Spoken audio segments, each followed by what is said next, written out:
ಆವಿನಹಳ್ಳಿ ಹೋಬಳಿ ಹುಲಿದೇವರ ಬನ ಕೋಳೂರು ಗ್ರಾಮ ಪಂಚಾಯಿತಿ ವ್ಯಾಪ್ತಿಯ ಬೇಸೂರು ಗ್ರಾಮದಲ್ಲಿ ಇತ್ತೀಚೆಗೆ ಮಾಧ್ಯಮಗಳಲ್ಲೆಲ್ಲ ದೊಡ್ಡ ಸುದ್ದಿಯಾಗಿದೆ.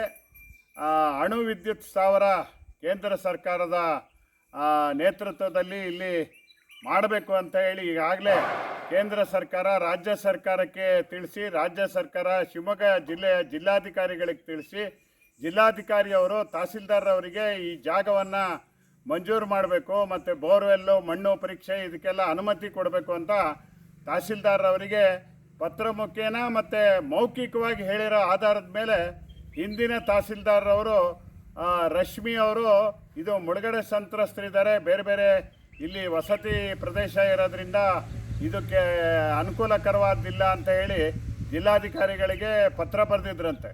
ಜೊತೆಗೆ ರಾಜ್ಯ ಸರ್ಕಾರಕ್ಕೂ ತಿಳಿಸಿದ್ರಂತೆ. ಈಗ ಮತ್ತೆ ಒತ್ತಡ ಮಾಡ್ತಾ ಇದ್ದಾರೆ, ಕೇಂದ್ರ ಸರ್ಕಾರದಿಂದ ಒತ್ತಡ ಬರ್ತಾ ಇದೆ.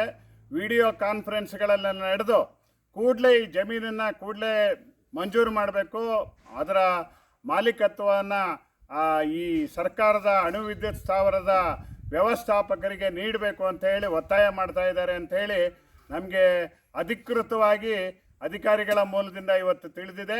ಎಲ್ಲ ಮಾಧ್ಯಮಗಳಲ್ಲಿ ಇದು ಪ್ರಕಟ ಆಗಿದೆ.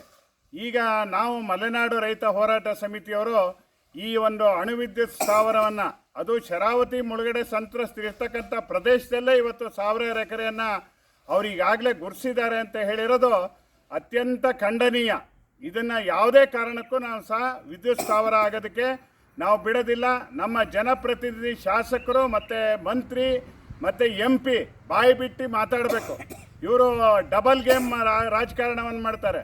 ನಮ್ಮ MP ಅವರು ಶರಾವತಿ ಪಂಪ್ ಸ್ಟೋರೇಜ್ ಬಗ್ಗೆ ಒಂದು ಸರಿ ಹೇಳಿದ್ರು ನನಗೆ ಗೊತ್ತೇ ಇಲ್ಲ ಇದು ಆಗ್ತಾ ಇರೋದು ಅಂತ, ಕೇಂದ್ರ ಸರ್ಕಾರ ಅನುಮತಿ ಕೊಟ್ಟಿರೋದು. ಇನ್ನೊಂದು ಸರಿ ಹೇಳ್ತಾರೆ ಪರಿಸರನೂ ಉಳಿಸ್ಕೊಂಡು ಆ ಯೋಜನೆ ಮಾಡ್ತೀವಿ ಅಂತೇಳಿ ಮತ್ತೊಂದು ಸರಿ ಹೇಳಿಕೆ ಕೊಡ್ತಾರೆ. ನಮ್ಮ ಶಾಸಕರು ಪಂಪ್ ಸ್ಟೋರೇಜನ್ನು ವಿರೋಧ ಮಾಡ್ತಾರೆ, ಪಂಪ್ ಸ್ಟೋರೇಜ್ ಆಗಬೇಕು ಅಂತಾರೆ. ಇಲ್ಲಿ ಅಣು ವಿದ್ಯುತ್ ಸ್ಥಾವರ ಅದ ವಿರೋಧಕ್ಕೆ ನನ್ನ ಬೆಂಬಲ ಇದೆ ಅಂತ ಹೇಳ್ತಾರೆ. ಜನರ ಎದುರಿಗೆ ಬೆಂಬಲ ಇದೆ ಅಂತ ಹೇಳೋದಲ್ಲ. MP MLA ಮಿನಿಸ್ಟ್ರುಗಳು ಜನರ ಪರವಾಗಿ ನಾವಿದ್ದೀವಿ ಅಂತ ಹೇಳೋದಲ್ಲ. ಸರ್ಕಾರದ ಮಟ್ಟದಲ್ಲಿ ಈ ಒಂದು ಯೋಜನೆಯನ್ನು ರದ್ದು ಮಾಡೋದಕ್ಕೆ ಅವರು ಒತ್ತಡ ತಂದು ಮಾಡಬೇಕಾದಂಥ ಕೆಲಸವನ್ನು ಮಾಡಬೇಕು.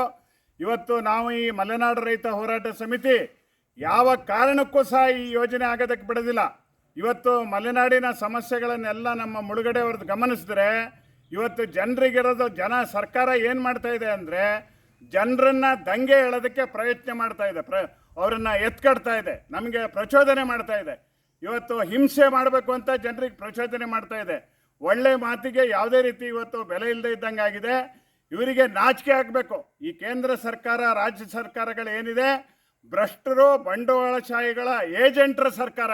ಇವು ಜನರ ಸರ್ಕಾರ ಅಲ್ಲ. ಓಟ್ ಹಾಕೋ ಹೊತ್ತಿಗೆ ಮಾತ್ರ ಬಡವರು, ರೈತರು, ಜನಸಾಮಾನ್ಯರು ಎಲ್ಲರೂ ಓಟ್ ಮಾಡಿರಿ ಅಂತ ಹೇಳ್ತಾರೆ. ಓಟ್ ತಗೊಂಡ್ಮೇಲೆ ಇವರು ಭ್ರಷ್ಟರು ಬಂಡವಾಳಶಾಹಿಗಳ ಏಜೆಂಟ್ರಂಗೆ ಕೆಲಸ ಮಾಡ್ತಾರೆ. ಇವತ್ತು ನಾಚಿಕೆ ಆಗಬೇಕು. ನಮ್ಮ ಶಾಸಕಾಂಗ, ಕಾರ್ಯಾಂಗ, ನ್ಯಾಯಾಂಗಕ್ಕೂ ನಾಚಿಕೆ ಆಗಬೇಕು. ಶರಾವತಿ ವಿದ್ಯುತ್ ಯೋಜನೆಗೆ, ಲಿಂಗನಮಕ್ಕಿ ಅಣೆಕಟ್ಟಿಗೆ ಭೂಮಿಯನ್ನು ಕೊಟ್ಟು ಮುಳುಗಡೆ ಆದವರ ಸಮಸ್ಯೆಯನ್ನು 65 ವರ್ಷ ಆದರೂ ಇವರು ಬಗೆಹರಿಸಿಲ್ಲ. ನಮ್ಮ ಗಾಜನೂರು ಡ್ಯಾಮು, ತುಂಗಾ ನದಿಗೆ ಕಟ್ತಕ್ಕಂಥ ಡ್ಯಾಮಿನ ಮುಳುಗಡೆ ಸಂತ್ರಸ್ತರಿಗೆ ಇವತ್ತೂ ಸಹ ಅವರಿಗೆ ನ್ಯಾಯ ಸಿಕ್ಕಿಲ್ಲ. ಭದ್ರಾ ಡ್ಯಾಮ್ ಅವ್ರಿಗೆ ಸಿಕ್ಕಲಿಲ್ಲ. ಅಂಬಳಿಗೊಳ್ಳ ಡ್ಯಾಮಿನ ನಿರಾಶ್ರಿತಿಗೆ ಇವತ್ತು ಭೂಮಿ ಸಿಗಲಿಲ್ಲ.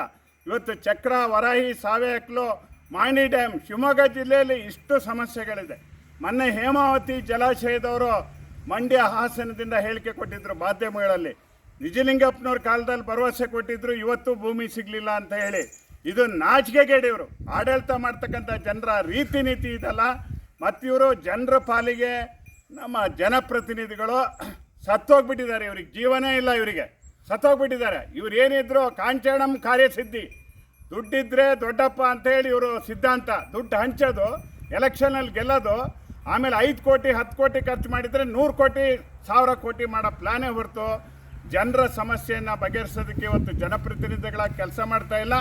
ಹಾಗಾಗಿ ಇವತ್ತು ಕೆಲವರು ನಾಟಕ ಆಡೋಕ್ಕೂ ಬರ್ತಾರೆ. ಅನಂತ ಹೆಗಡೆ, ಆಶೀಸರ ಅವರು ಇಲ್ಲಿ ಸುಮಾರು 15,000 ಕುಟುಂಬ KPC ಭೂಮಿಯನ್ನು 50-60 ವರ್ಷದ ಸಾಗುವಳಿ ಮಾಡ್ಕೊಂಬಂದರೆ ಆ KPC ಭೂಮಿಯನ್ನು ಅರಣ್ಯ ಇಲಾಖೆಗೆ ಸೇರಿಸ್ರಿ ಅಂತ ಈಶ್ವರ್ ಖಂಡ್ರೆ ಅವರಿಗೆ ಹೋಗಿ ಬೆಂಗಳೂರಿನಲ್ಲಿ ಲೆಟ್ರ್ ಕೊಡ್ತಾರೆ. ಸೊಪ್ಪಿನ ಬೆಟ್ಟದಲ್ಲಿ ನಮ್ಮ ತಾಲೂಕಲ್ಲೇ ಅಡಿಕೆ ಬೆಳೆಗಾರದ್ದು 1000 ಮನೆ ಇದೆ.